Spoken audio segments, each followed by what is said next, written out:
Hello everyone, আশা করি তোমরা খুব ভালো আছো। লাইফ স্লেশনে তোমাদের অনেক অনেক স্বাগত।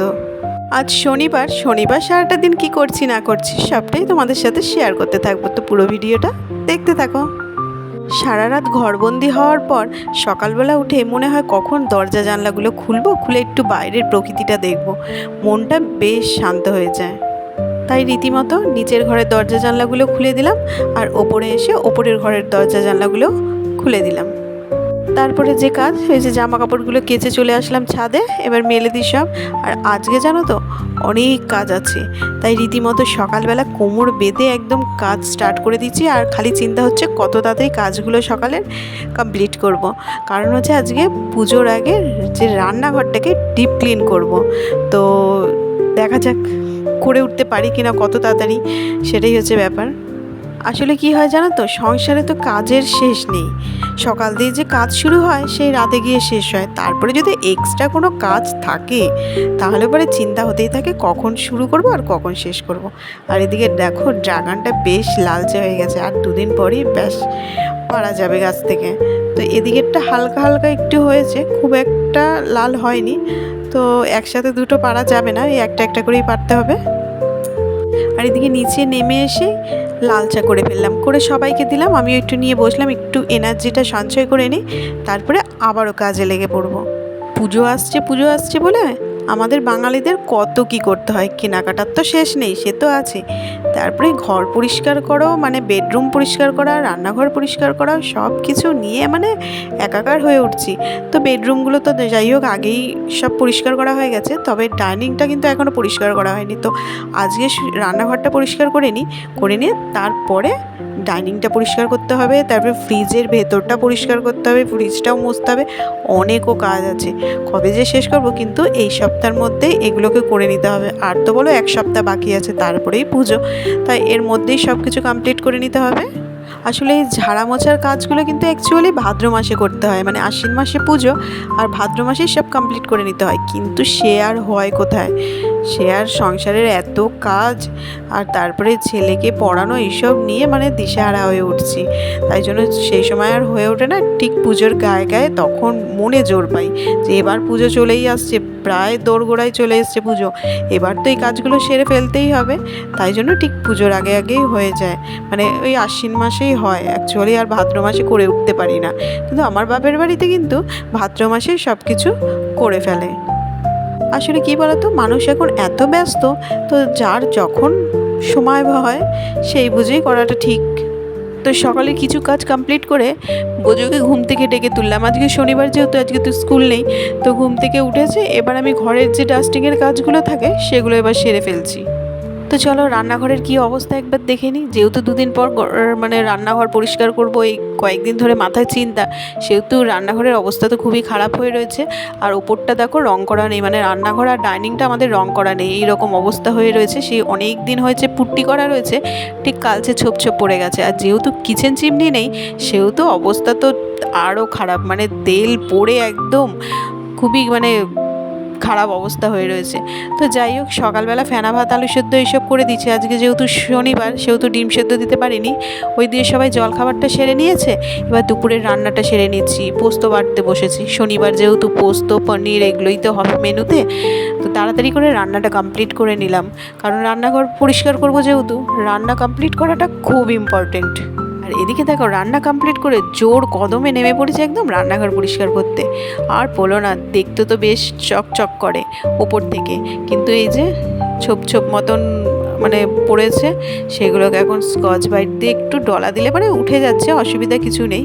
আর এই দিকটা দেখো, এই দিকটা তো হাত পাই না প্রতিদিন, তাই পরিষ্কার করতে পারি না, বেশ ঝুল পড়েছে, নোংরা পড়েছে। আর ওই দিক দিয়ে তেলগুলো ছুঁয়ে ছুঁয়ে সব ওই টাইলসের মধ্যে পড়ে, খুব মানে অসুবিধা হয়। চিমনি না থাকলে না রান্নাঘরে এত অসুবিধা হয়। আর যেহেতু রং করা নেই তাই চিমনিটা এখন নিতেও পারছি না। আর কি হয় বলো তো, মেন হচ্ছে আমাদের মধ্যবিত্তের ঘরে না যখন তখন যা কিছু চাইলে পরে হয়ে ওঠে না, সব কিছু করার জন্য একটা সঠিক সময়ের দরকার পড়ে। তো যাই হোক, দেখো সময়ের মধ্যে রান্নাটা কমপ্লিট করতে পেরেছি, এটা একটা বড় মানে চিন্তা দূর হয়ে যায়। নয়তো ভাবছিলাম রান্না কমপ্লিট করে কখন কি করব। তো একদম টুলের ওপর উঠে পড়েছি রান্নাঘর পরিষ্কার করতে। প্রতি বছর তো ওই সেলফগুলোর ওপর উঠে তারপরে পরিষ্কার করি, কিন্তু আজকে একটা টুল বের করেছি, কাঠের টুল। বেশ দেখছি টুলের ওপর উঠেই হাত পেয়ে যাচ্ছি সব জায়গায়। তো ভালো করে একদম ডলে ডলে ধুয়ে মুছে পরিষ্কার করে দিয়েছি। আর রান্নাঘরের সব জিনিসপত্রগুলো, কৌটা কৌটিগুলো সব ফাঁকা হয়ে গেছে, সব কিছু আমার শাশুড়ি মা সব বের করে দিয়েছে। একদিকে সুবিধা হয়েছে, দুজনে একটু হাতে হাত লাগিয়ে করি। তো আমি যতটা পরিষ্কার করার ডলে মুছে পরিষ্কার করি, ওনার বয়স হয়েছে, উনি তো আর এদিক ওদিক উঠতে পারে না। আমি ওই ওপরে উঠে যাই হোক এদিক ওদিক করে ফেলি। উনি শুধু একটু কৌটো যেগুলো থাকে রান্নাঘরে কৌটো কাটা, সেগুলোকে একটু বাইরে বের করে দেয়। তারপরে আবার আমি আস্তে আস্তে এগুলো পরিষ্কার করে আবার গুছিয়ে ফেলি। তো ওপরটা প্রায় আমার পরিষ্কার করা হয়ে গেছে। এবার এই সেলফগুলোকে একটু ডলে ডলে, এই কাছের দিকটা তো পরিষ্কার হয়ই, কিন্তু পুরোটা তো প্রতিদিন পরিষ্কার করতে পারি না, তাই এখানটা একটু ডলে ডলে ভালো করে পরিষ্কার করে নিচ্ছি। রান্নাঘরের ওদিকটা পরিষ্কার করে এবার চলে আসলাম এদিকে সেলফগুলো একটু ডলে পরিষ্কার করতে। এখানে কৌটোগুলো থাকে, তারপরে নিচের দিকে বাসনপত্র থাকে। এদিকটা খুব একটা নোংরা নেই, কিন্তু যেহেতু পুরো রান্নাঘরটা পরিষ্কার করছি, এগুলো কেন বাদ যাবে, তাই এগুলোকেও একটু ডলে মুছে ভালো করে পরিষ্কার করে নিচ্ছি। আর অনেকটা বেলাও হয়ে যাচ্ছে, আর বোঝো তো খিদে পেয়েছে করে মাথা খারাপ করে দিচ্ছে। আমি বলছি আজকে একটু ওয়েট কর, তো ফল কাটা রয়েছে, একটু ফল খেতে থাক, তো আমি একটু পরে খেতে দিচ্ছি। তো এই বলে তো ওকে রেখেছি, তো কিছুটা কাজটা কমপ্লিট করিনি। আসলে কি বলো তো, হাতে এত নোংরা হয়ে রয়েছে, ওই নোংরা হাতে ওকে ভাত দিতে বা খাওয়াতে কোনোটাই ইচ্ছা করছে না।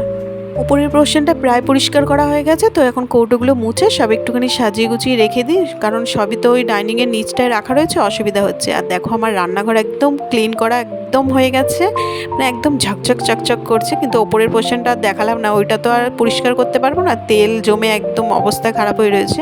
কিন্তু টাইলসগুলো একদম ঝকঝকে চকচকে করে ফেলেছি।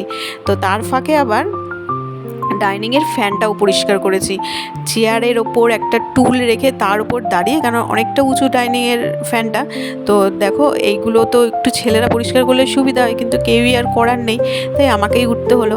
তো অনেকটা উপরে উঠেছি বলে তাই জন্য শ্বশুরকে আর শাশুড়ি মাকে বলেছি, ওনারা নিচে দাঁড়িয়ে ছিল, যে আমি যদি পড়ে যাই আমাকে একটু ধরবেন। তো অনেক কাজবাজি করেছি, অনেক খাটাখাটনি হয়েছে, হাত পায়ে তো প্রচণ্ড ব্যথা হয়েছে। ডলে ডলেগুলো পরিষ্কার করেছি, বারবার চেয়ার মানে টুল থেকে ওঠা নামা এই করতে করতে। তো দুপুরবেলা একটু শুয়েছিলাম, বোঝোর জন্য আজকে আর ঘুমোতে পারিনি। বোঝোর ড্রয়িং ক্লাস থাকলে সেদিন নিজেও দুপুরে ঘুমোয় না, আর আমাকেও ঘুমোতে দেয় না। তো ওদিকে ড্রয়িং ক্লাসে চলে গেছে, আর আমি বিকেলবেলা একটু রেডি হয়ে নিয়েছি। মার ভাইয়ের বউ আসবে, তো ওদের সাথে যাব একটু ব্যান্ডেলে। তাই রেডি হয়ে এখন একটু ওয়েট করব, ওরা এখনও আসেনি, তো ওরা আসলে পরে তারপরে একসাথে বেরোবো। আর এদিকে আমরা চলে এসেছি ব্যান্ডেলে পিউস কালেকশানে। এখানে তো মাঝে মধ্যেই আসি, এখানের কালেকশান তো ভীষণ ভালো। দেখো চারিদিকে জিনিসপত্রগুলো তোমাদের যতটা সম্ভব একটুখানি ঘুরিয়ে দেখাবো আমি। তো এদিকে রিয়া দেখছে, ব্লাউজ দেখছে, মা বসে রয়েছে, কুটুও বসে রয়েছে। তো এখানে কুর্তি, ব্লাউজ বলো, শাড়ি সব কিছুই পাওয়া যায়। তো কালেকশান ভীষণ ভালো, আমার তো ভীষণ ভালো লাগে। তোমাদের মধ্যে কেউ যদি ব্যান্ডেলের আশেপাশে থাকো, তাহলে এখানে এসে একবার দেখতে পারো, তোমাদেরও আশা করি পছন্দ হবে এখানকার জিনিসপত্র। শাড়ি কেনার পর পুজোর পরে যে ব্লাউজ কেনার থাকে, সেগুলোই অ্যাকচুয়ালি দেখতে এসেছি। তো আমি একটা ব্লাউজ পছন্দ হয়েছে, নিয়েছি। তো তারপরে আবারও একটা অন্য ব্লাউজের দোকানে চলে আসলাম, রিয়ার কিছু কেনার ছিল। তো দেখো তারপরে কেনাকাটা কমপ্লিট করে চলে আসলাম বাড়িতে। আর বোঝোর দুষ্টুমি শুরু হয়ে গেছে, বন্দুকটার ব্যাটারি শেষ হয়ে গেছে, এখন কিছুতেই চালাতে পারছে না, সেটা নিয়ে এখন পড়েছে। আমাদের মেয়েদের আর কেনাকাটা শেষ হচ্ছে না। দুর্গাপুজো বলে কথা, বাঙালির সেরা উৎসব, তো এটি জমিয়ে কেনাকাটাটা করতেই হয় বলো। তো চলো আজকের মতো ভিডিওটা এখানেই শেষ করছি। যদি ভালো লেগে থাকে অবশ্যই কিন্তু লাইক, শেয়ার অ্যান্ড সাবস্ক্রাইব করে দিও। আর ভিডিওটা কেমন লাগলো অবশ্যই একটা কমেন্ট করে জানিও। তোমাদের কমেন্ট করতে আমার কিন্তু ভীষণ ভালো লাগে।